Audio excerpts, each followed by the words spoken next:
Hello dear students, myself Rohit Gupta, chemistry faculty at competition. Students, आज हम एक ऐसे क्वेश्चन के बारे में बात करेंगे जो आयोनिक इक्विलिब्रियम का है और एक ही क्वेश्चन में कई सारे कॉन्सेप्ट कवर होते हैं। एक्चुअल में आयोनिक इक्विलिब्रियम जो चैप्टर है वो बच्चों को थोड़ा सा कंपेरेटिवली लेंदी और डिफिकल्ट चैप्टर लगता है, लेकिन अगर क्वेश्चंस को सही से प्रैक्टिस किया जाए तो काफ़ी आसान हो जाता है आयोनिक इक्विलिब्रियम के क्वेश्चन को करना। कई बार एक ही लाइन में क्वेश्चन होता है और आंसर भी एक ही लाइन में होता है, लेकिन कई बार एक लाइन का क्वेश्चन इतना ज़्यादा लेंदी हो जाता है कि हम सोच नहीं पाते या हम प्रॉपरली उसके कॉन्सेप्ट को समझ ही नहीं पाते। एक जनरल कॉन्सेप्ट है, उसके बारे में हम यहाँ पर डिस्कस करते हैं और ये कॉन्सेप्ट है पॉलीप्रोटिक एसिड या पॉलीबेसिक एसिड भी कहा जा सकता है और पॉली एसिडिक बेस के बारे में। पहले तो मैं आपको बता दूं कि पॉलीप्रोटिक एसिड होता क्या है। पॉलीप्रोटिक एसिड की अगर बात करें सीधे एग्जांपल से ही आपको समझ में आ जाएगा, जो एक से ज्यादा H+ रिलीज कर सके। अगर आप बात करें पॉलीप्रोटिक एसिड या पॉलीबेसिक एसिड भी कहा जा सकता है, पॉलीबेसिक एसिड, ठीक है। इसके एग्जांपल की बात करें जैसे H3PO4, जैसे कि H3PO3, जैसे कि ऑक्जेलिक एसिड H2C2O4, जैसे कि H2S।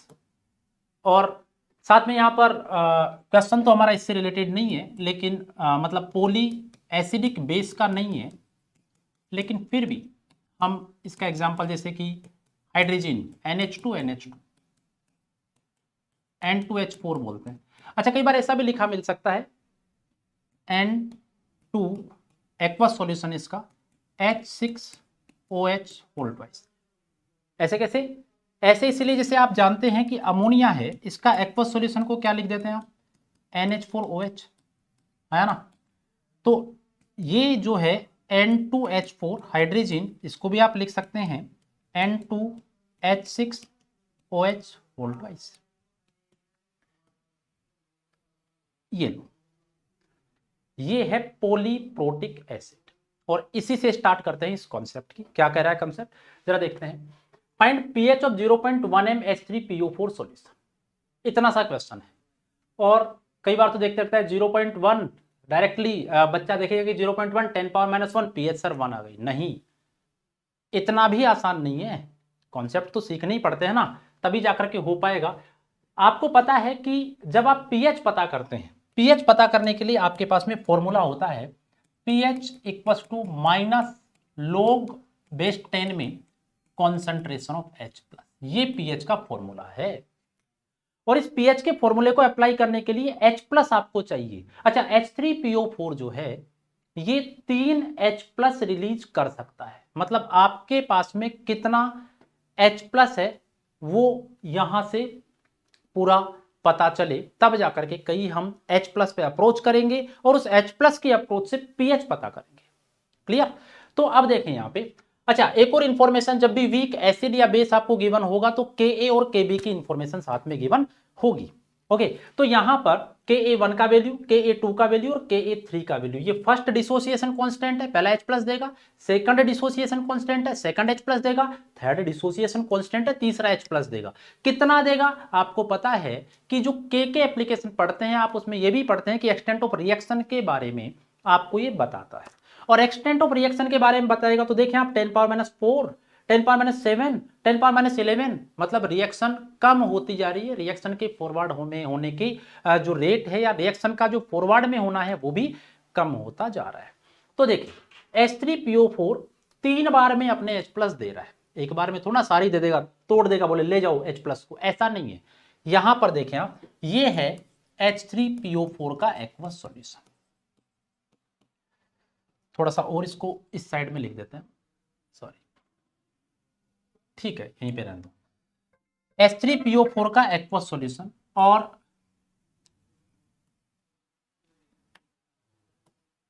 ये किस तरह से अपना H+ देगा और प्लस H2PO4 माइनस, ये बना।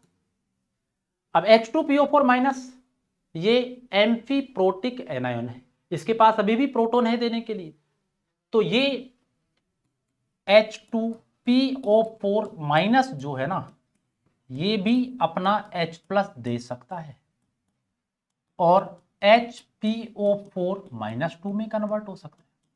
अभी भी H प्लस एक और है देने के लिए, तो HPO4 -2 जो है ये फिर अपना H प्लस दे सकता है और अपना H प्लस देगा तो PO4 -3 के अंदर कन्वर्ट हो गया। ये लीजिए, ये तो हो गई बात H प्लस देने की। एक और पॉइंट यहां पर इंपॉर्टेंट है, आप चाहें तो सीधा फॉर्मूला भी अप्लाई करके क्वेश्चन को कर सकते हैं, लेकिन हर बार फॉर्मूला याद रहे ऐसा तो जरूरी नहीं, कई बार फॉर्मूला याद नहीं रहता, और फॉर्मूला याद नहीं रहता तो ऐसे में अगर हमें कॉन्सेप्ट पता है तो हमारे पास में 2 मिनट का टाइम है या 1 मिनट का टाइम है, तो कॉन्सेप्ट अप्लाई करके भी हम क्वेश्चन को कर सकते हैं। तो देखिए, ये जो Ka1 का वैल्यू है वो 10⁻⁴ है, Ka2 और Ka3 काफी कम है। मैं आपको एक बात और बता दूं कि पॉलीप्रोटिक एसिड की जनरली जब हम बात करते हैं तो Ka1 जो होगा, Ka1 ग्रेटर देन Ka2 और ग्रेटर देन Ka3, मतलब पहला डिसोसिएशन तो कंपैरेटिवली इजीली होता है, दूसरा कम और तीसरा और भी कम। और हम अगर सुटेबल अप्रोक्सीमेशन लगाते हैं यहां पे, तो कब लगाते हैं, तब लगाते हैं alpha less than equal to 0.1, तब आप यहां पर अप्रोक्सीमेट वैल्यूज काम में ले सकते हैं। सर सुटेबल अप्रोक्सीमेशन का क्या मतलब है आपका, सुटेबल अप्रोक्सीमेशन का क्या मतलब है वो मैं आपको बताऊंगा अभी कि क्यों मैंने यहां पर ऐसा लिखा है। जरा एक बार देखें कि ये 0.1 मोलर कॉन्सेंट्रेशन है, ये 0.1 molar concentration, okay. Alpha less then 0.1 है तो मैं सुटेबल अप्रोक्सीमेशन काम में लूंगा। एक बार अल्फा यहां से पता कर लेते हैं। अल्फा के लिए फॉर्मूला आपको पता होता है, √Ka/C होता है, तो यहां पर Ka1/C लिख देते हैं। तो अल्फा बताइए क्या हो गया, √Ka1 का वैल्यू 10⁻⁴/0.1, अल्फा 0.1 से कम ही आएगा। इसका मतलब है कि जो टूटन हो रही है, जो डिसोसिएशन हो रहा है वो कम हो रहा है, मतलब यहां से कम डिसोसिएशन होगा, और यहां से अगर कम डिसोसिएशन होगा तो 0.1 के कंपैरिजन में ये जो डिसोसिएशन होगा वो काफी कम होगा। अच्छा, ये जितना भी टूटा है वो ये बनेगा, ये x बनेगा और ये भी x बनेगा। अब सॉल्यूशन के अंदर ये सारा काम सॉल्यूशन के अंदर चल रहा है, एक ही सॉल्यूशन के अंदर चल रहा है। अब ये x है, ये आगे फिर ब्रेक हो रहा है, यही x है वो वहां गया है, ये x है, ये आगे ब्रेक हुआ और इसमें से डिसोसिएट हुआ है y, और ये कितना बना y। अब ये y बन गया, इस y में से ये y है, ये आगे डिसोसिएट हुआ, एक और प्रोटॉन दे सॉरी H प्लस दे सकता है, Z, इसमें से Z टूट गया, तो ये कितना बना Z, और ये भी कितना बना Z, है ना। कॉमन आयन को चेक कर लीजिए, मतलब एक ही मिक्सचर के अंदर है, तो ये कितना है x माइनस वाई, तो ये भी x माइनस वाई, ये H plus x plus y plus Z, ये y plus x plus Z, और ये Z plus x plus y. अरे एक ही सॉल्यूशन में भाई, और एक ही सॉल्यूशन में है तो फिर सीधी सी बात है पूरा H प्लस एक साथ ही है, H तो ना अलग अलग जा रहे हैं। सॉल्यूशन को ये भी नहीं पता कि ये कौन से वाले का H प्लस आया हुआ है, सब एक जैसे ही ये तो y माइनस जेड और ये y माइनस जेड, ठीक है। सारे कॉमन आयन हमने अप्लाई कर दिए।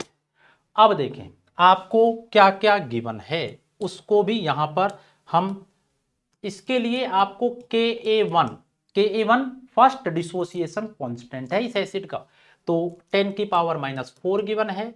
Ka2 है वो 10⁻⁷ गिवन है, और Ka3 है वो 10⁻⁻11 गिवन है। ये सब वैल्यूज गिवन है, और अगर ये सब वैल्यूज आपको गिवन है तो आप यहां से सुटेबल अप्रोक्सीमेशन पे जा सकते हैं। जाने का मतलब क्या है कि आप जो बहुत ही कम वैल्यूज है उनको प्लस माइनस में से हटा दीजिए, इग्नोर कर दीजिए। क्या क्या सर, देखो यहां पर जो x है ये काफी कम है, अच्छा x में से फिर y टूट रहा है, x में से y माइनस हो रहा है तो वो और भी कम होगा, और y में से z जा रहा है तो वो और भी कम होगा, सीधी सी बात है। तो जब x ही कम है तो y z तो बहुत कम है, तो मैं प्लस और माइनस में से क्या हम ऐसा कर सकते हैं यहां पे कि पहली बात तो x बहुत कम है, तो x is very very less than 0.1। तो आप क्या कर सकते हैं कि 0.1 माइनस एक्स है, इसको 0.1 के बराबर ही मान लो लगभग। एक्स माइनस वाई, इसकी बात करें, अच्छा वाई है, it is very very less than x, मतलब x माइनस वाई को लगभग x के बराबर ही मान लो, y बहुत कम है। z है very very less than y, तो आप y माइनस जेड को क्या मान सकते हैं, लगभग y के बराबर, है ना।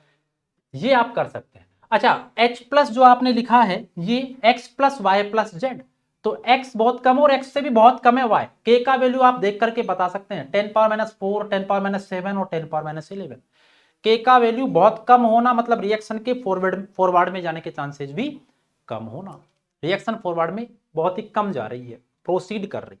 तो फिर मैं ऐसा कर सकता हूं, यहां से आप x को हटा सकते हैं, इग्नोर कर सकते हैं। नहीं, इस x को इग्नोर नहीं करना, इसमें से y z इग्नोर हो जाएंगे, है ना। एक बार के लिए मैं उस x को रहने ही देता हूं, कोई कंफ्यूजन ना हो, y z को इग्नोर कर रहा हूं। इस टर्म में से भी मैं y को इग्नोर कर सकता हूं, y तो इग्नोर हो गया, यहां से भी हो गया, यहां से z को इग्नोर कर सकता हूं तो यहां से भी हो गया।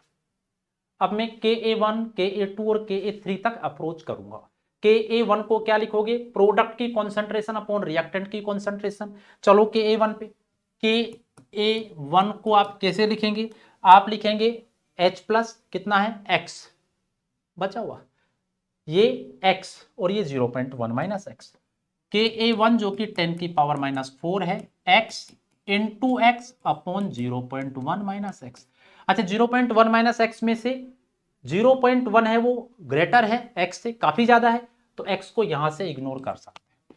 तो आपके पास में x स्क्वायर अपॉन 0.1, बताइए x स्क्वायर कितना आ गया, 10 की पावर माइनस 5, तो x की 10 की पावर माइनस 2.5, ये x आ गया है, x निकल गया। अब आप चाहें तो जैसा मैंने कहा कि पहला डिसोसिएशन है वही सबसे ज्यादा है, बाकी तो बहुत कम है, तो सीधे यहीं से आप pH पता कर सकते हैं। लेकिन नहीं सर हमें पूरा पता करना है, बिल्कुल आप y और z पर जा सकते हैं। Ka2 पर आइए, Ka2 में क्या है, ये y, यहां का y और z और यहां का y और z भी इग्नोर करने लायक ही बहुत ही कम है x के कंपेरिजन में, तो और बहुत कम है तो आप आराम से इग्नोर करिए ना। तो यहां पर क्या रहेगा, Ka2 को क्या लिखेंगे आप, y into x upon x, Ka2 लिख रहे हैं, Ka2 10 की power minus 7 y into x upon x, cancel कर दीजिए, y आ गया है, y इक्वल टू कितना, 10 की पावर माइनस 7, यस। अब आइए नेक्स्ट पर, Ka3, Ka3 भी तो आपको इंफॉर्मेशन देगा भाई, H प्लस की पूरी इंफॉर्मेशन चाहिए आपको, तो यहां पर Ka3 कितना है, 10 पावर माइनस 11, ठीक है, ये Z, ये X और ये Y, क्या लिख सकते हैं, लिखेंगे आप X into z upon y, Ka3 X into z upon y, और Ka3 का वैल्यू कितना है, 10 पावर माइनस 11, X कितना है भाई, 10 की पावर माइनस 2.5 इंटू जेड तो पता ही करना है, और y कितना है, 10 की पावर माइनस 7, 11 7 18, 18 में से 2 कम कर दो 16, 15.5, 15.5 मतलब डिफरेंट फीलिंग के लिए बोला है ऐसा। क्या आ गया, z 10 की पावर माइनस 15.5। नहीं आप चाहें तो इसको 10 की पावर माइनस 15 इंटू 1/√10 लिख सकते हैं, मतलब ऐसा लिख सकते हैं आप, z है 1/√10 इंटू 10 की पावर माइनस 15, आप ऐसा इसको लिख सकते हैं, ये z आ गया। ये सारा किया, इसके पीछे रीजन क्या है, H प्लस निकालना, और H प्लस क्या, x plus y plus z, कोई फर्क नहीं पड़ेगा। देखो x कितना है, 10 की पावर माइनस 2.5, y कितना है, 10 पावर माइनस 7, बहुत कम हो गया, और ये तो 10 पावर माइनस 15 में जा रहा है, ये तो और भी कम हो गया, तो आप ले लें तो भी कोई फर्क ना पड़े और ना लें तो भी कोई फर्क ना पड़े, तो हम तो नहीं लेंगे। देखें H प्लस की पूरी concentration x plus y plus z, क्यों ले रहा हूं, pH पता करने के लिए। pH में क्या है, minus log of H plus है बेस 10 में, यहां से y z को आप इग्नोर कर दीजिए, और अगर इग्नोर करेंगे तो क्या रह गया, x लगभग x के बराबर है, मतलब H प्लस की कॉन्सेंट्रेशन 10 पावर माइनस 2.5 m। बस pH पता करना है आपको यार, minus log of H plus की कॉन्सेंट्रेशन ले लीजिए, माइनस log 10 पावर माइनस 2.5, ये लो आगे आ जाएगा, log 10 का वैल्यू 1 हो जाएगा, बेस 10 में है, pH कितना आ गया है 2.5, ये आपके पास में pH का वैल्यू आ गया, ये आ गया pH। नहीं, क्वेश्चन में और भी इंफॉर्मेशन है वो आप यहीं से निकाल सकते हैं। H2PO4 माइनस की कॉन्सेंट्रेशन कितनी है, HPO4 माइनस 2 की कॉन्सेंट्रेशन कितनी है, और PO4 माइनस 3 की कॉन्सेंट्रेशन कितनी है, ये भी क्वेश्चन में ही है, आप इसको भी निकाल सकते हैं। देखो ये क्या है, x के बराबर, ये क्या है y के बराबर। सर y भी तो है इसमें, नहीं नहीं y को तो आप इग्नोर करिए ना, बहुत ही कम वैल्यू है, लेके भी क्या फायदा। और ये क्या है z के बराबर, मतलब आपके पास में अगर आप लिखना चाहते हैं कि यस H2PO4 माइनस की कॉन्सेंट्रेशन कितनी है, HPO4 माइनस 2 की कॉन्सेंट्रेशन कितनी है, और PO4 माइनस 3 की कॉन्सेंट्रेशन कितनी है। तो देखें आप, ये कितना है, H2PO4 माइनस x के बराबर है, इक्वल टू x, मतलब x प्लस y है, y को इग्नोर करेंगे तो x के बराबर ही आएगी 10 पावर माइनस 2.5। आगे सॉल्व नहीं किया मैंने, वो आप करेंगे। नेक्स्ट क्या बोल रहा है, नेक्स्ट आपसे बात कर रहा है कि भाई HPO4 माइनस 2 की कितनी है, HPO4 माइनस 2 है वो y माइनस जेड है, तो ये आपके पास में y माइनस जेड, नहीं इग्नोर करिए ना आप y, और y किसके बराबर आ रहा है 10 पावर माइनस 7 के। नेक्स्ट PO4 माइनस 3 की कॉन्सेंट्रेशन z के बराबर है, सीधी z के बराबर ही है, तो इक्वल टू z बराबर 1/√10 इंटू 10 की पावर माइनस 15।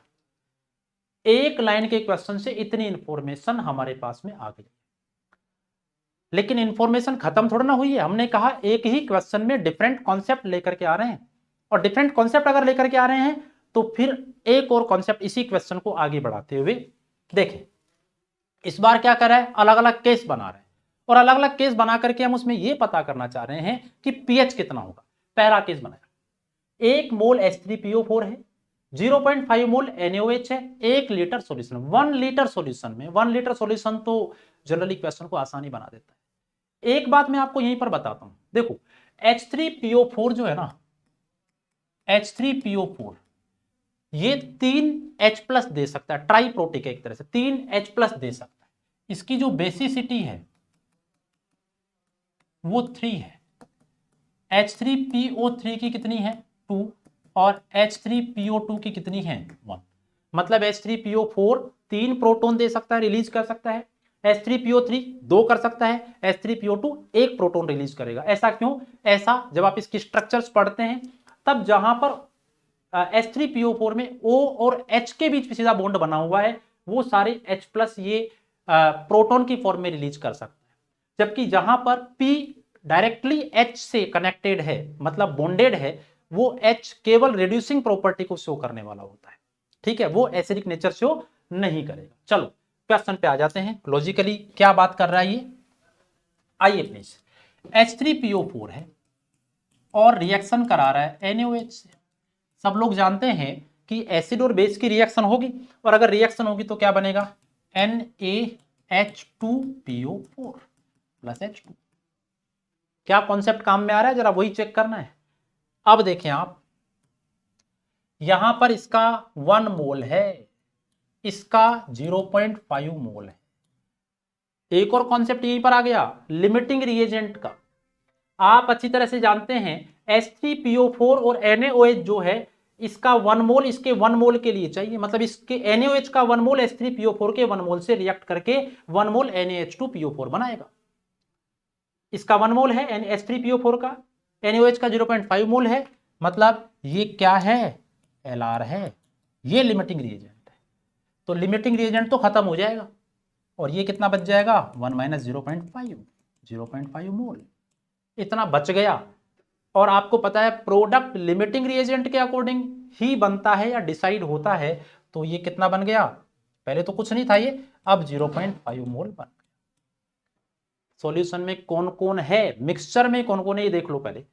यहां है H3PO4 और प्लस NaH2PO4 और इसका 0.5 मोल है। बचे हुए की बात करनी है, जीरो वाले को नहीं लिखना, 0.5 मोल और इसका भी 0.5, दोनों के बराबर मोल ही है। ये क्या है, क्या ये बफर है?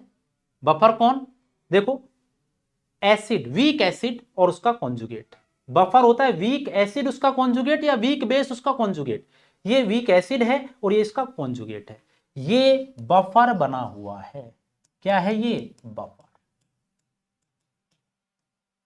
आइडेंटिफाई करना भी इंपॉर्टेंट है, बिना आइडेंटिफाई किए तो क्वेश्चन को किया ही नहीं जा सकता ना। बफर है तो बफर का फॉर्मूला लगा दो, PH equal to PKA plus log salt की कॉन्सेंट्रेशन अपॉन एसिड की कॉन्सेंट्रेशन, यही है बफर का फॉर्मूला। पीएच पता करने का बफर के लिए PKA, देखो जैसे आपने पीएच पता किया वैसे PKA के लिए क्या होगा, माइनस log ऑफ KA, ये minus log of KA, minus है, सही से दिखानी चाहिए, माइनस log ऑफ KA, तो इसका माइनस log लेंगे। PKA1 कितना आ गया 4, PKA2 कितना आ गया 7 और PKA3 कितना आ गया 11। PKA काम आ रहा है तो मैंने पहले लिख दिया है। PKA1 पहला डिसोसिएशन हुआ तो 1 ही काम में लूंगा, कितना है 4 प्लस लोग सॉल्ट की कॉन्सेंट्रेशन अपॉन एसिड की कॉन्सेंट्रेशन। देखो 0.5 मोल है, सॉल्यूशन 1 लीटर है, तो सीधा मोल को लिख दूं, क्या फर्क पड़ेगा, 0.5 अपॉन 1 कर दो तो भी 0.5 ही रहना है। 0.5 अपॉन 0.5 लोग 1 का वैल्यू 0, पीएच कितना आ गया है 4। जब आपने 1 मोल H3PO4 0.5 मोल NaOH के साथ में मिक्स किया 1 लीटर सॉल्यूशन के अंदर तो पीएच रहा 4। अब नेक्स्ट स्टेप में अगला क्या प्रोसेस बन सकता है, क्या कॉन्सेप्ट यहां से बन सकता है, देखें 1 मोल H3PO4, इस बार क्या कर दिया आपने, H3PO4 का 1 मोल ले लिया और NaOH का भी 1 मोल ले लिया। रिएक्शन एसिड बेस की रिएक्शन है, NaH2PO4 प्लस H2O बन गया। दोनों का 1 मोल है, वैसे ही करना जैसे कर रहे थे, इसका भी 1 मोल है और इसका भी 1 मोल है, और स्टार्टिंग में ये तो कुछ है ही नहीं। जब दोनों 1 मोल रिएक्ट करेंगे तो क्या बनेगा, इसका भी 1 मोल बन जाएगा, मतलब ये दोनों ही खत्म हो जाएंगे भाई। इसके 1 मोल H3PO4 से 1 मोल NaOH रिएक्शन करके 1 मोल ही NaH2PO4 का बनाएगा, तो इसका 1 बन गया, ये खत्म हो गए। अब केवल मिक्सचर में ये है NaH2PO4 ओनली दिस, और अगर ये है तो ये क्या है, क्या ये एम्फीप्रोटिक एनायन का केस बन रहा है, देखो ना ये एम्फीप्रोटिक है, H प्लस दे ले दोनों सकता है ये, अभी और H प्लस दे सकता है ये एम्फीप्रोटिक एनायन का केस है। और एम्फीप्रोटिक एनायन कितना है, NaH2PO4 1 मोल है। एम्फीप्रोटिक एनायन के लिए formula pH equal to 1/2 PKA1 plus PKA2। जी नहीं, एम्फीप्रोटिक एनायन के केस में पीएच कॉन्सेंट्रेशन पे डिपेंड नहीं करती। ये रहा PKA1 4 और PKA2 कितना 7 है ना, तो बस लगा दीजिए फॉर्मूला 1/2 PKA1 कितना है 4 प्लस 7 11, पीएच कितना आया 5.5। अब पीएच इतना आ गया, पीएच चेंज होता जा रहा है, गौर करना आप, लास्ट में चेक कराऊंगा मैं आपको। अब आइए नेक्स्ट केस, अब आगे जितने भी कॉमन केस बनेंगे वो मैं आपको खुद को करने के लिए दूंगा कि आप खुद करें, उसको खुद सोचें उसके बारे में, वो मैं नहीं सॉल्व करूंगा। अब देखें आप 1 मोल H3PO4 है, H3PO4 का 1 मोल है और NaOH का 1.5 मोल है। क्या बनेगा जो बन रहा था NaH2PO4 प्लस H2O।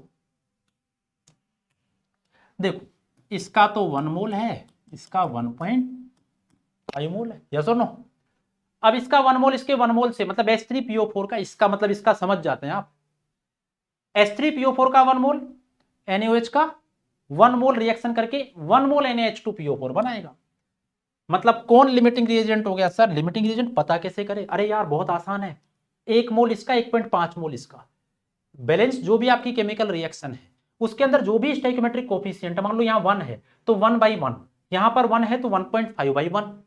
ऐसा करने पर जो भी वैल्यू कम रहेगी वही लिमिटिंग रिएजेंट है। 1/1 1, 1.5/1 1.5, तो कम कौन है? ये, तो ये आपका हो गया LR, और जो LR है वो खत्म, तो ये बच जाएगा। इसका 1 रिएक्शन करेगा, और 1 अगर रिएक्शन करेगा तो कितना बच गया?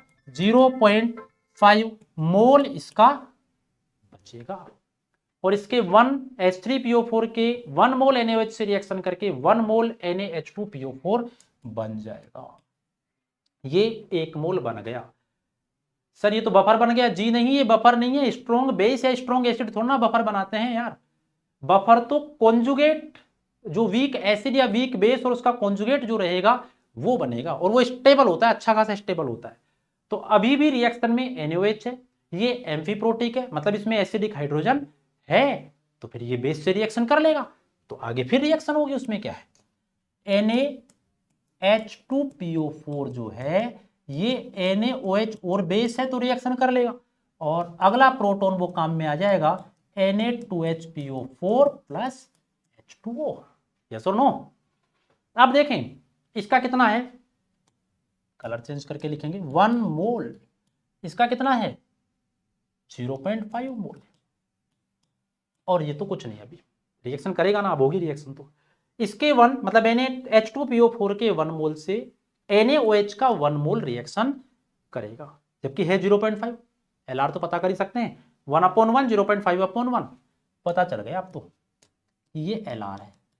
LR है, खत्म। तो ये केवल 0.5 मोल काम में आया, इसका 0.5 मोल बचा, और प्रोडक्ट LR के अकॉर्डिंग 0.5 मोल बन गया। अब रिएक्शन में NaH2PO4 है और Na2HPO4 है। मिक्सचर में कौन है? NaH2PO4 है प्लस Na2HPO4 है, इसका भी 0.5 मोल है और इसका भी 0.5 मोल है। क्या ये केस भी बफर का बना है?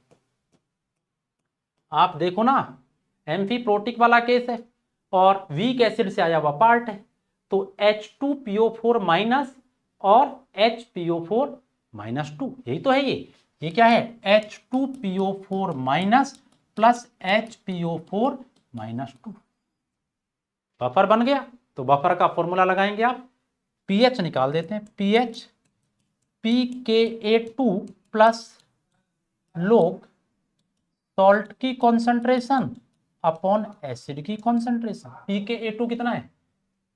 ये रहा, जो काम आ रहा है उसी को लिख रहा हूं भाई, 7 है। तो 7 प्लस लोग, दोनों 0.5 है, 1 लीटर सॉल्यूशन में है, तो ये कॉन्सेंट्रेशन ही है। पीएच इस बार आ गई है 7, पीएच आ गई है 7। नेक्स्ट अगला केस डिस्कस करते हैं। अगला क्या कर रहा है? उसी में चल रहा है सब, हर बार सॉल्यूशन में NaOH आप अलग अलग ले रहे हैं बस। इस बार H3PO4 है, इसका 1 मोल है, और NaOH है, इसके 2 मोल है।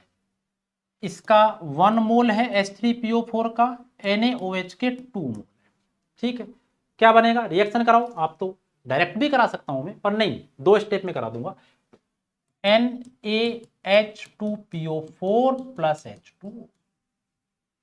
देखना कौन लिमिटिंग है। अब तो आपको ही पता चल गया, मेरे ख्याल में मेरे से पहले आपने लिमिटिंग पता कर लिया होगा। ये देखें आप, 1 मोल और इसका 2 मोल है, दोनों के 1 मोल रिएक्शन करने से इसका 1 मोल बनता है स्टोइकियोमेट्री के अकॉर्डिंग। तो यहां पर 1/1 2/1, तो ये हो गया आपका LR, और जो LR है वो खत्म। ये 2 - 1 कितना बच गया? 1 मोल, और ये कितना बन गया? 1 मोल। 1 मोल ही बनेगा, ये 1 मोल बन गया। अब रिएक्शन में कौन है? NaOH और NaH2PO4। नहीं, बफर नहीं है, ये बफर नहीं है, ये बफर का केस थोड़ा ना बन रहा है। यहां पर अब क्या हुआ देखें, NaOH है और ये दोनों रिएक्शन कर रहे हैं आपसे, NaOH प्लस NaH2PO4। देखो ये क्या है, एम्फीप्रोटिक है वैसे तो, पर इसमें एसिडिक हाइड्रोजन है, NaOH स्ट्रॉन्ग बेस है और दोनों का 1 1 मोल है। पूरा पूरा रिएक्शन कर लेगा इस बार तो। क्या बन जाएगा, Na2HPO4 प्लस H2। इसके 1 मोल के लिए, मतलब NaOH के 1 मोल के लिए NaH2PO4 का 1 मोल चाहिए, दोनों खत्म, तो ये बन गया 1 मोल। कौन दिख गया, Na2HPO4, और Na2HPO4 क्या है, एम्फीप्रोटिक एनायन का केस बन गया। एम्फीप्रोटिक एनायन का पीएच जो है ना, वो कॉन्सेंट्रेशन पे डिपेंड नहीं करेगा, और नहीं करेगा तो आप ही निकाल सकते हैं वैसे तो। pH equal to 1/2 pKa2 plus pKa3, 1/2। pKa2 कितना आया भाई, pKa2 आया है 7 और pKa3 आया है 11। ठीक है, तो ये हो गया 7 प्लस 11, pH आ गया इस बार 9। नेक्स्ट केस बनाते हैं। इस बार 1 मोल H3PO4 है और 2.5 मोल NaOH है। सॉल्यूशन 1 लीटर ही है। देखें, H3PO4 का 1 मोल है, NaOH का 2.5। अब यार मैं ऐसा करता हूं ना, आप देखो ये 1 मोल और 2 मोल रिएक्शन कर रहा है, जो फाइनल प्रोडक्ट 1 मोल ये बन रहा है, बाकी सब तो खत्म है। तो अगर 2 मोल से सीधा रिएक्शन करा दूं मैं, तो ये बन जाएगा Na2HPO4। तो जरा देखें, इससे अगर 2 मोल NaOH रिएक्शन करें तो Na2HPO4 बन जाएगा प्लस H2, यही बनेगा। 1 मोल इसके 2 मोल NaOH के 2 मोल से रिएक्शन करेगा, H3PO4 का 1 मोल। लिमिटिंग रिएजेंट पता कर लो भाई, 1/1 और 2.5/2 है ना, 1/1 और 2.5/2 ये ज्यादा आ रहा है, तो ये हो गया आपका Lr, और Lr है तो खत्म। इसके 2 मोल चाहिए NaOH के, तो 2.5 में से 2 काम में आ गए, 0.5 मोल बच गया। अच्छा, Na2HPO4 है, ये कितना बना, ये बन गया आपके पास में 1 मोल। अभी कौन है सॉल्यूशन में, 0.5 मोल NaOH है और 1 मोल Na2HPO4 है। तो आगे बढ़ जाते हैं, बस अभी तो रिएक्शन आगे और चलेगी। NaOH चुप नहीं बैठेगा, और ये जहां पर H+ अवेलेबल है, Na2HPO4 इसके साथ में रिएक्शन करके Na3PO4 बना देगा प्लस H2। अच्छा, कितना है NaOH, NaOH है 0.5 मोल है, ठीक है। Na2HPO4 कितना है, 1 मोल है। Lr पता करो, रिएक्शन तो तभी पता होगी ना, तो ये Lr हो गया, Lr है तो खत्म, और ये कितना 1 माइनस 0.5, कितना बच गया 0.5 मोल। NaOH के 0.5 मोल और NaOH के 1 मोल और Na2HPO4 के 1 मोल से 1 मोल Na3PO4 बनता है, लेकिन यहां पर ये लिमिटिंग है तो इसके अकॉर्डिंग ही बनेगा, तो ये कितना बन गया 0.5।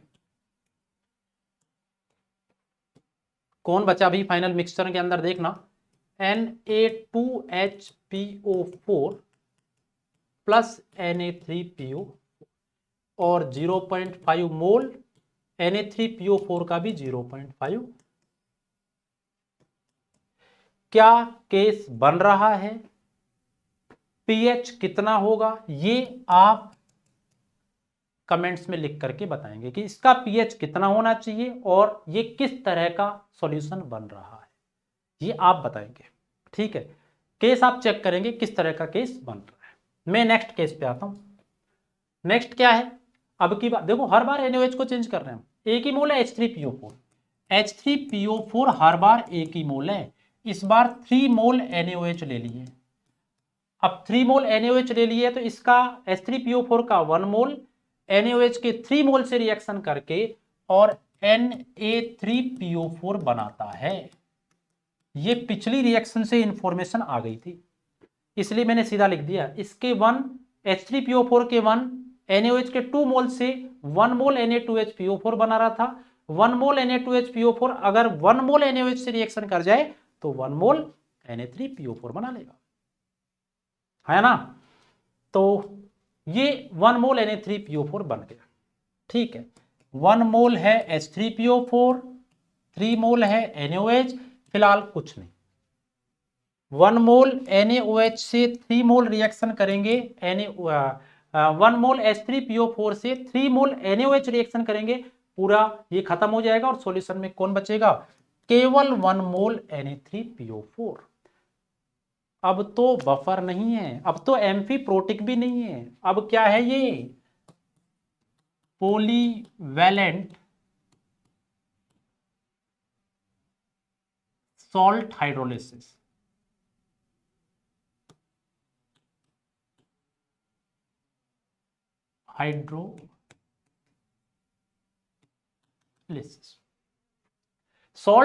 पॉलीवैलेंट सॉल्ट हाइड्रोलिसिस का यहां पर केस लगेगा।